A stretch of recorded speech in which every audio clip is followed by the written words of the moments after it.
Hi, and welcome to Mr. Hutchings History, and this is Mr. Hutchings. And today I'm bringing you the Mongol Empire and the Making of the Modern World, Unit 2.2 of the AP World History course. In this episode, the skill we're going to focus on is making connections, and our themes will be economic systems, cultural developments, and interactions. Listen to this line from 1240. Matthew Paris, an English monk, wrote that the Mongols were swarming like locusts over the face of the earth, ravaging cities, cutting down forests, destroying gardens, killing townspeople and peasants. Here's the twist: he never saw a Mongol army. He heard stories. Fear itself did the traveling. Why would fear alone, without direct contact, be as powerful as an army? Well, if you're thinking, if a city believes resistance equals annihilation, the city surrenders. The Mongols win with reputation and save the cost of fighting. Fear and force were part of the strategy, but the Mongols also connected Afro-Eurasia in ways that changed the world. North of the Gobi Desert, nomadic pastoralists moved with their herds. Winters were brutal, summers were short. Everyone rode. Courage, skill, and loyalty mattered more than wealth. They looked outward, too. Neighboring states, like the Yurkin in North China, had silk, iron, and gold. Geography shaped them into hard riders. Ambition pushed them beyond the steppe. Let's look at a way that we can make connections with this. In the geography, harsh environment led to elite horsemanship, which led to military edge, and then finally conquest. Let's look at Genghis Khan, his rise and his rule. Temujin, later Genghis Khan, was born around 1162 into hardship. His father, a minor chieftain, was poisoned. The family lost protection and nearly starved. Two lifelong lessons followed. Don't depend on clan privilege, always reward loyalty. Temujin rose by merit. Talent and loyalty beat noble birth. Followers flocked to him because he promised promotions on performance. He was also ruthless, removing rivals and enforcing discipline. In 1206, a Kherati proclaimed him Genghis Khan, universal ruler.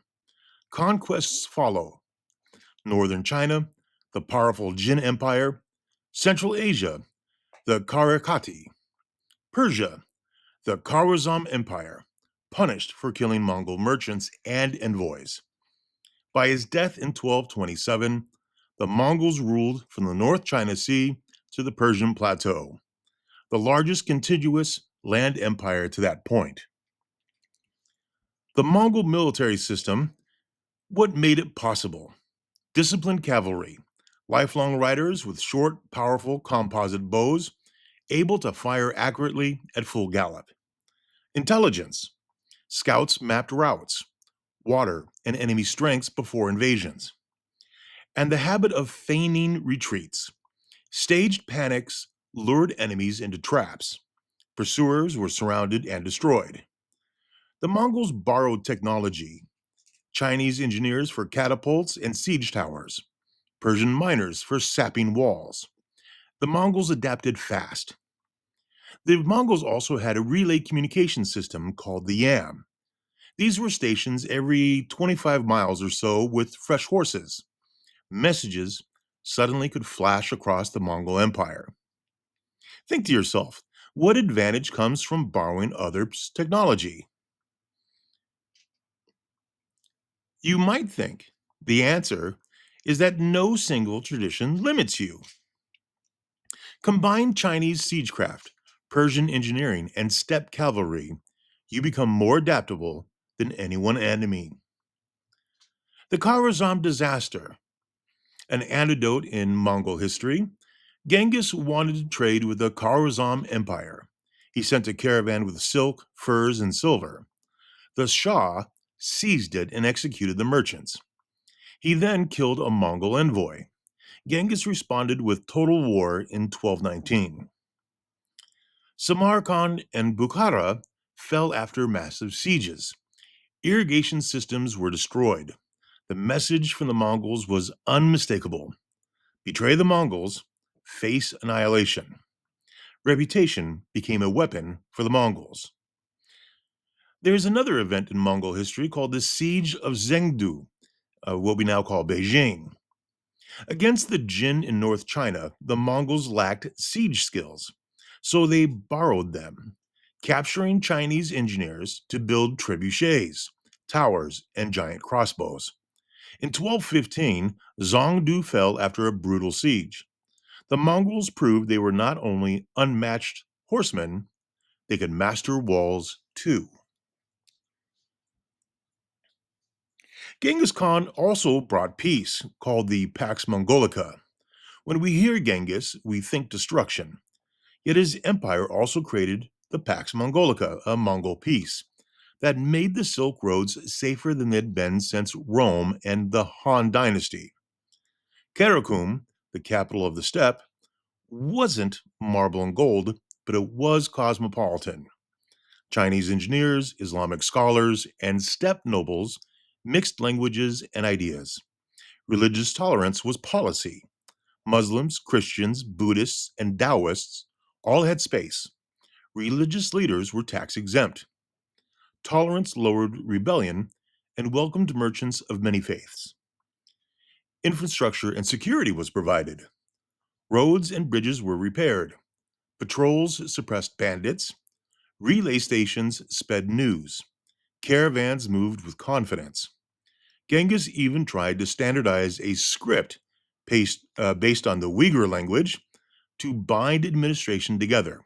So, yes, Genghis conquered, but he also organized. And this would be a good time to think to yourself, how does religious tolerance strengthen an empire and help trade?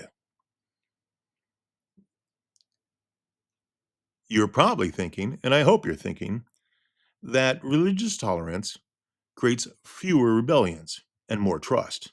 Merchants of many faiths feel safe. Commerce grows.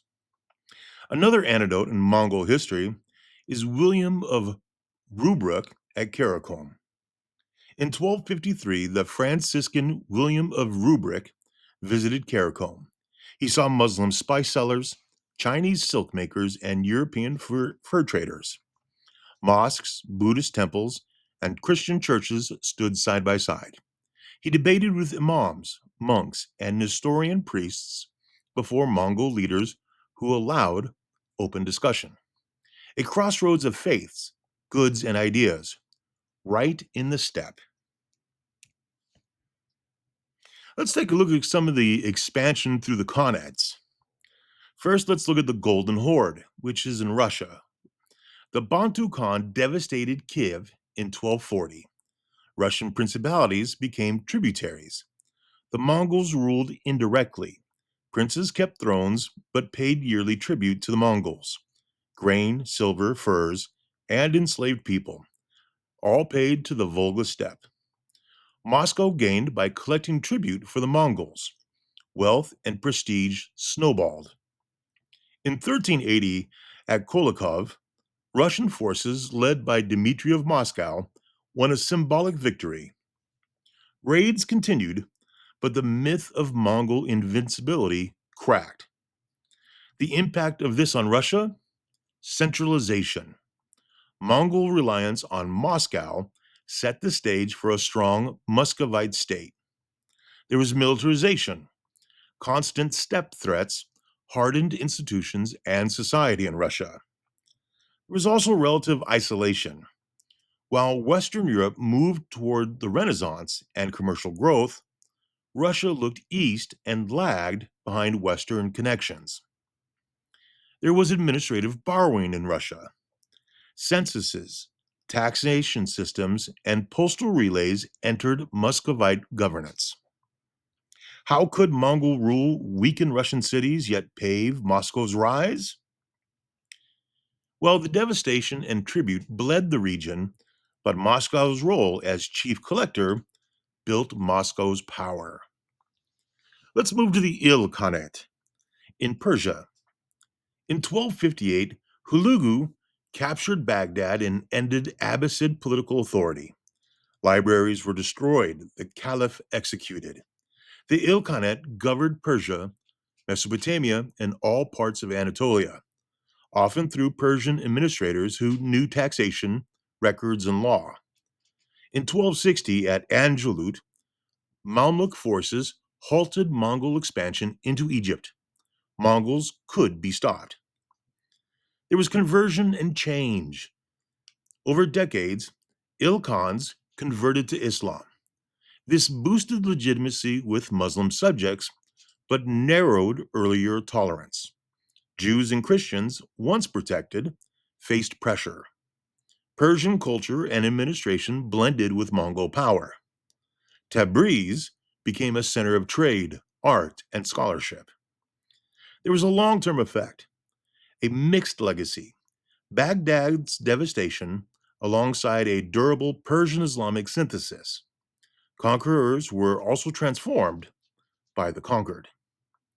How did conversion to Islam help and hurt the Ilkhans? There was more legitimacy among Muslims, but less tolerance for other communities. Let's move to the Yuan dynasty, which was in China. Kublai Khan finished conquering the Song. In 1271, he founded the Yuan dynasty and made Dadu, Beijing, his capital. He ruled as a Chinese-styled emperor, palaces, ministries, rituals, but kept Mongols and foreigners in top posts, sidelining the scholar gentry. There was trade and tolerance. The Silk Roads stayed open. Merchants from Persia, India, and Europe thrived under protection. Marco Polo's journey was possible because routes were secure. Buddhist, Taoist, Muslim, and Christian communities all operated under Mongol rule. There was cultural friction.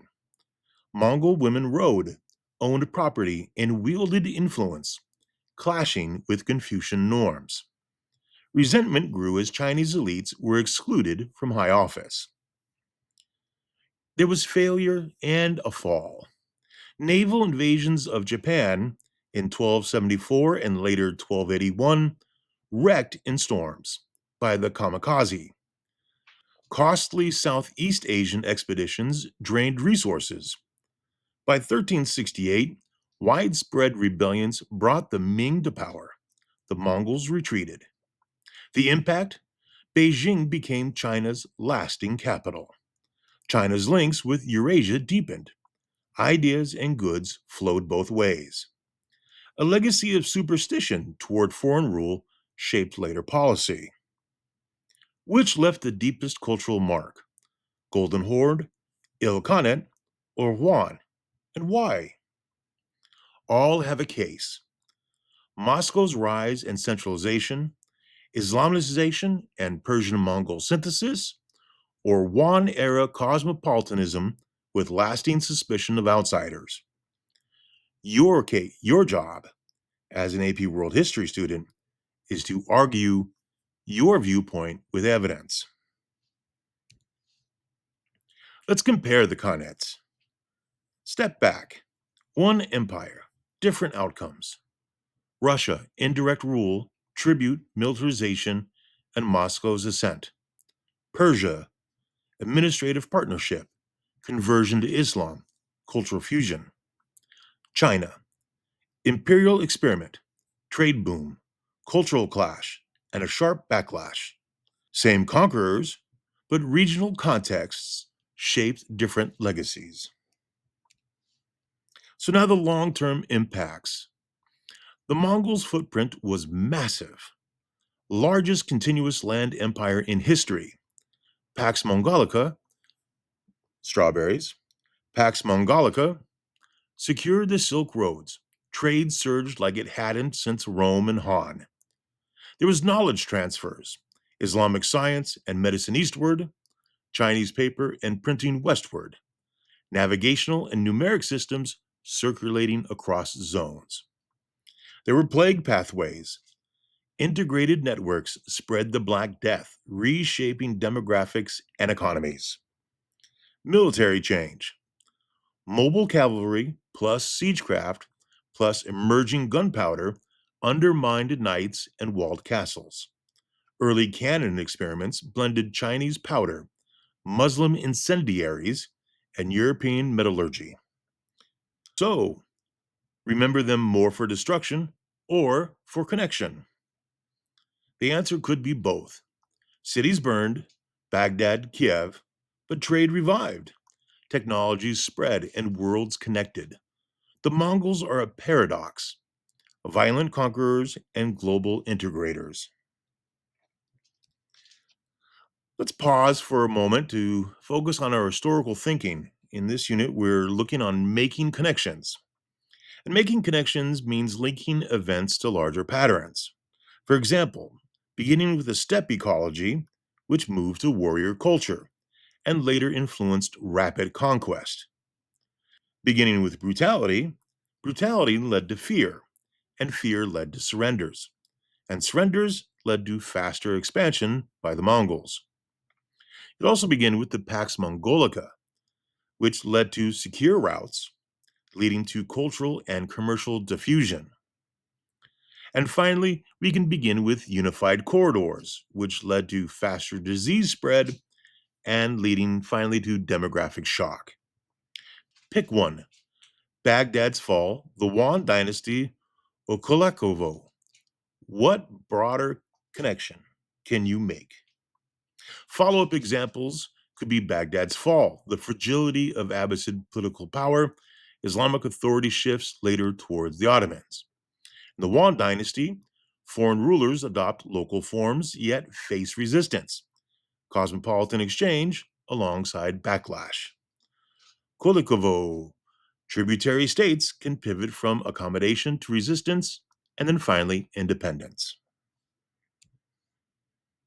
The Mongols terrified and destroyed, and they connected and organized. They reshaped economic systems through secure routes and credit networks. They altered cultural interactions through tolerance, migration, and mixed courts. Their story shows how violence and connection can rise together. If you're watching this video, a good practice for you would be to write 3 sentences. One way the Mongols shaped economic systems. One way they shaped cultural interactions. One connection to a broader world pattern. Next time, the Indian Ocean trade, where merchants, not armies, knit the world together. Until then, stay curious. History matters.